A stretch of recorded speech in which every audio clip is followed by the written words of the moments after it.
ఈ వీడియో చూస్తున్న ప్రతి ఒక్కరికి నా హృదయపూర్వక నమస్కారం. నేను మీ పాడి చిరంజీవి. ఇది పాడి అగ్రికల్చర్ ఫార్మ్స్ ఇండియా అధికారిక యూట్యూబ్ ఛానల్. ఈరోజు మనం తెలుసుకోబోతున్న విషయం ఏంటంటే, వ్యవసాయం అంటే కేవలం పంటలు పండించడమే కాదు, వాటిని సరైన ధరకు అమ్మడం కూడా చాలా ముఖ్యం. ఈరోజు వీడియోలో మనం తెలుసుకోబోతున్నాం రైతులకు లాభదాయకంగా మారే మార్కెటింగ్ వ్యూహాలు. సాధారణ రైతు నుంచి స్టార్టప్ వరకు ఇది ప్రతి ఒక్కరికి అవసరం. 1.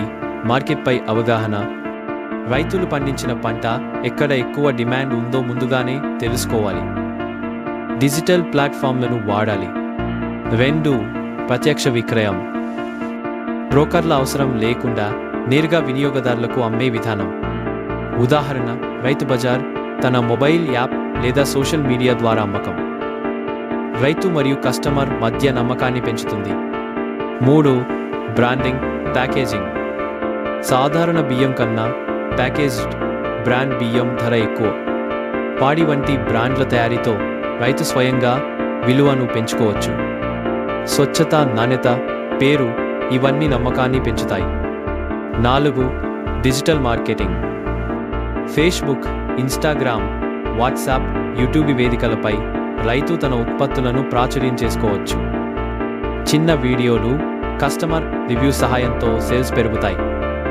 5. రైతు ఉమ్మడి సంఘాలు. రైతులు కలిసి FPO ఫార్మర్ ప్రొడ్యూసర్ ఆర్గనైజేషన్స్ ఏర్పాటు చేస్తే పెద్ద మొత్తంలో కొనుగోలుదారులను ఆకర్షించవచ్చు. మార్కెట్లో గట్టి ఒప్పందాలు చేసుకునే అవకాశం ఉంటుంది.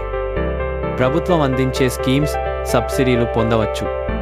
ఒక పంట పండించడం కాదు, అదే పంటను సరిగ్గా అమ్మడం కూడా రైతుకు సంపదను తీసుకురావచ్చు. మీరు కూడా ఈ వ్యూహాలను ఉపయోగించి మార్కెట్ను గెలవండి. ఇలాంటివే మరిన్ని వీడియోల కోసం మా ఛానల్ను సబ్స్క్రైబ్ చేయండి, లైక్, షేర్ చేయండి.